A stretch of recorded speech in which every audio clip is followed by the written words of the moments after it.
A few weeks ago, Raymond and I started a video series where we discuss one type of camera option per video for those learning or relearning photography in 2022. We have 4 categories in mind. In the first video, we covered non-interchangeable lens cameras, emphasizing a few options that have very tactile controls and lenses that are permanently attached. I'll link to that video in the description if you'd like to start there or watch that after you're done here. We had a number of commenters asking about the pricing of those options because some of them were a little on the pricier side. And yes, sometimes first-time camera buyers are ready to plunk down their hard-earned money for whatever camera speaks to them and will help them learn. But there are people out there that are on the other end of the spectrum who either can't or don't want to spend a lot on their first camera. Maybe you aren't sure that you'll like photography with a camera larger than your phone and you don't want to invest a lot. Or maybe it's not in the budget. I know I didn't have much of a budget for cameras when I first started. I know I've told this story before, but I used to pretend to take photos with my film camera because I couldn't afford film when I was younger and digital was not a thing yet. So today we're taking a radically different approach from that first video. Part 2 today is oriented towards cameras that were once, at one time, the best, brightest, and newest. They were pricey cameras in their day, but today in 2022, while still quite capable, they're available at a fraction of their original prices. These cameras will still challenge you and engage you with photography. Like with the first video in this series, I went back into our photo archives and found photos we captured over the years with these older types of setups. Some of the camera and lens combinations used for those photos have since been sold, no longer on our shelves, while a couple of others live on and retain compatibility with many of our favorite lenses back here behind me. So I'll share photos captured over the years and the cameras and lenses we used for them, along with why these might be a good option for your photography learning journey. And at the end of this video, Leigh will share why they hold a special place in her heart and why they're super important to her. Before we get too far into this, what cameras am I talking about? And what about mirrorless cameras? Why am I not talking about those today? Mirrorless cameras are currently popular for their compact form factor and their great capabilities.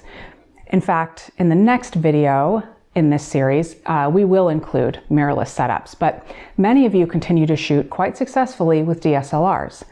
Many DSLRs have similar specifications to mirrorless options today, and like I said, they can be had on the used market for a much lower cost. Speaking of which, this portion of today's video is sponsored by KEH. KEH is the original re-commerce company, meaning they buy and sell used gear. The key today being that they sell used gear. I was a customer of KEH before I started working with them, and I continue to go to them to sell my own used gear and as my source for purchasing used gear. Just a quick search on KEH shows many DSLR and lens options. It's a veritable treasure trove because cameras that once cost hundreds or even several $1,000s, some of which were sought after by professionals when brand new not many years ago, hold up very well in 2022, often with specifications that rival some of the newest, most expensive cameras available today. And you're spending a fraction of the original price. Like, check out this Nikon D300S. I actually sold my D300S to KEH a while back. I think I even shed a tear when I boxed her up. She was such a good camera. Anyway, beyond the selection, one of the main reasons that I purchase used gear from KEH is that they thoroughly test the gear and they have a clear rating system on their website that explains the condition of each item so that you know exactly what to expect. I do have affiliate links for you in the description of this video. Using those links to get to KEH helps KEH know to continue supporting this channel. I also have special codes for you in the description that give you a discount on the purchase of gear and a bonus on the sale of your gear. It's a win-win because I also get a small commission, which in combination with the KEH sponsorship helps me continue releasing projects like this video series. So thank you to those of you that use those links, and thank you to KEH for continuing to partner with this channel. Raymond and I have owned so many Nikon DSLRs over the years, starting with the D100 all the way to the D810. APS-C, full frame, entry level, pro bodies. Some we've even had twice. And we even had a couple of Canon DSLR bodies mixed in there. Seriously, between the two of us, we've had quite the collection, especially during the time when we were shooting events together. Today, Raymond and I have narrowed our DSLR collection down to a D50, a D70, and a D810, which has been converted to shoot on the infrared and ultraviolet spectrums. Anyway, my point here is that just because these camera bodies are a few to quite a few years old, it doesn't mean that they're no good. We use DSLRs for a long, long time, and we continue to keep a few on the shelf. I mentioned the Nikon D300S just a moment ago. That camera was a turning point in Nikon's DSLR evolution. It was head and shoulders above what Nikon had previously released, and it continues to be a solid body today, while being quite budget-friendly on the used market. So that's going to be the first body that I want to specifically call out. I used my D300S a lot, like a lot. It was the body I had when I first started this channel, and it was a workhorse. It does have video capabilities. I actually filmed many of my earlier videos with that body. Yes, with some minor limitations, the D300S was effectively a Nikon D3 professional level camera in a smaller body with a cropped sensor while retaining the high-end features that most users would use most often. I agree completely that it was a workhorse, and I don't take the word workhorse lightly. The D300S and the D500, which would follow years later, and is also a good option for you as you're getting started, they're water resistant, they focus and release the shutter with urgency, and especially when you're starting out, they have plenty of capability for you to grow into. You will see lower pixel counts on DSLRs compared to many mirrorless cameras available today, but it didn't hold us back when these cameras were new, and we'd shoot any one of them today without hesitation, including this 6 megapixel D50 down here. Don't get me wrong, we love the newest and best cameras. They have electronic viewfinders that can basically see in the dark. They produce virtually noise-free images, even at what used to be considered very high, unusable ISO settings, and they're compatible with the newest and best lenses. But again, older cameras are still likely to exceed your skills until you find yourself pushing the limits of the gear and your passion for photography. Exactly. Let's talk lenses for just a moment. I used many lenses on the D300S and D500, but the few that I used the most often were the 17-55 f2.8 DX lens, that's a mid-range zoom for APS-C bodies, and the 70-200 f2.8. We had the first gen VR version at the time, and I loved using the 35mm f1.8 DX lens. That was a prime lens that provided me powerful, crisp results. Of course, those are all wide aperture lenses, and I think that prime lenses like the 35mm are a wonderful learning tool. But don't forget kit lenses with variable apertures. Those can be good when you're just getting started too. But I want to move on from the D300S and take a look at the Nikon D50 that we have right now. I'll show you some photos from it and similar cameras that we've owned, like the D70 and D80. These cameras work with nearly all of our f-mount lenses. They do have a built-in focus motor, which Nikon started removing from their less expensive models later on, and the images are more than suitable for learning photography, even with, for example, the 6 megapixel sensor in the D50. These cameras are easy to use, and for those who do prefer an optical viewfinder, you'll find that in virtually all DSLRs. The D50 was positioned as an entry-level DSLR, so the frames per second is just under 3, and as an early DSLR released in 2005, the rear LCD screen is quite small. There's no video capability in the camera, and although it does take SD cards, it is only compatible with early SD cards, which topped out at 2 gigabytes. However, even shooting RAW with this camera and a 2 gigabyte card, that would still give you about 268 images per card, and many, many more shooting just JPEG. Video capability for Nikon DSLRs did not come along until the Nikon D90. More about video and DSLRs in just a few minutes. I actually took this D50 out with this older 35mm f2 lens for a midday hike in the desert, and my results wouldn't have been any better with a new camera. But moving on. So far we've mentioned Nikon DSLRs, which we are partial to for the feature set, even on lower cost models and the ease of use, but that's personal preference. Canon, Olympus, Fujifilm, and others made very capable DSLRs. Which brand you go with probably doesn't matter too much. If you have used a brand and you feel comfortable with it, go with that. If you have lenses available to you from a particular brand, like your friend or family member may have some, take a look at that brand. That may be what you want to look at when you're shopping for an older camera. But don't get too hung up on which brand to purchase. No matter if you are a complete beginner or a seasoned pro, the camera brand isn't going to make the difference between a prize-winning photo or a photo that ends up on the cutting room floor. Those are a couple of good practical ways to choose a brand. One thing that I've found when using older gear, because of the much lower replacement value, I find myself using these veterans of photography in riskier situations, whether it's bad weather or locations where it might be unwise to be seen with newer, more expensive gear. And in the case of our D810, which holds up very well against current mirrorless options in terms of capability, we had ours undergo surgery at LifePixel so that it could help us see the world in new ways.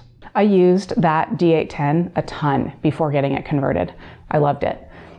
I'll link to a video in the description where we used the converted D810 though, if you're interested in what full spectrum photography can look like. It's pretty wild. One thing that is super easy to forget, especially if you are doing camera research in 2022, is that the manufacturer's marketing is geared 100% towards the newest models, which carry a premium over the used market. Here on YouTube, it seems like everyone upgrades every year, and reviewers, myself included, always seem to be talking about the latest and greatest. But the truth is that everywhere we go, whether it's the Grand Canyon or other super duper scenic locations, we see a mix of DSLRs, phones, point and shoot cameras, and there's always somebody holding their iPad up to take photos. And with the right timing, light, and location, plus a willingness to learn and to experiment, you can capture fantastic results with any of those options. Beyond the lower prices, why might you choose an older DSLR over a newer mirrorless body? One main reason is compatibility. In the case of our Nikon DSLRs, this unlocks capability to use many recently produced f-mount lenses, but often full compatibility with the legacy of f-mount lenses dating back decades. And for those of you who don't mind focusing manually, you have the ability to use some of the sharpest, extremely capable, notorious lenses from years gone by.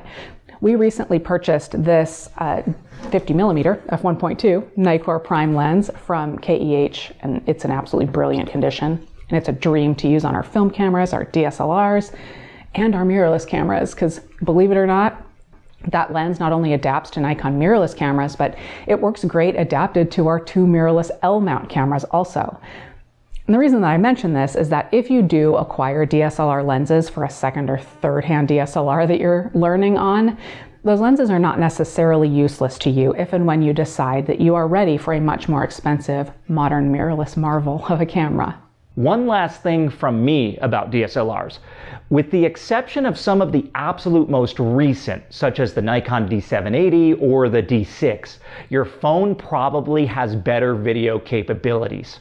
While there are certainly DSLRs with 4K video, there can be aggressive recording time limits, and on most DSLRs that we've used, even the brightest and best at the time, autofocus during video is simply an unusable freaking abomination. If casual video is something that you'd want, I would highly recommend using alternate means, such as your phone or an action camera, or hang around for part 3 of this series, which will explore some of the newer mirrorless options across different brands, most of which are extremely good with video, including focusing, recording times, and overall general usability. They are more expensive than the DSLRs that we've discussed today. However, our focus in part 3 will be how you can have the most capability in a newer camera, but again at lower prices than some of the big brands would recommend that you spend. Now for the story I promised. The cameras that we've talked about today, DSLRs, these were the cameras that I was using when I committed to truly understanding photography. And by that I mean every detail and how to get the exact results that I wanted from my camera. And these are the cameras that I really put in the work with, and they can be that for you too. Beyond that, these are the cameras that captured many important phases and events and people in my life. As I was looking through our archives for old photos, I found these. Raymond and I were hiking an icy Grand View trail at the Grand Canyon, each with a Nikon DSLR in hand, when he asked me to marry him. And when I look at these photos, I don't think, oh gosh, if only I had the Nikon Z9 or the Sony Alpha 1. No, I think about the memories and how I was so surprised when Raymond proposed, or how that trail will always hold a special place in my heart. And this was before the time of the ubiquity of cell phone cameras, so I'm glad we have photos at all. All right, friends, the cameras and lenses we mentioned today are not the only options available. We really only mentioned a few, and you saw photos from a few others. These were simply the items that we owned. However, like I said earlier, there are so many DSLR options available out there, and there are so many of you out there already using those options. So please give us your thoughts and your experience. If you're one of these people who are using DSLRs that can be had for a bargain now, but they're still doing the job for you, what body do you use? But also, what's your favorite lens and what type of photography do you do? Because this type of information is invaluable for beginners because it gives them a place to start looking.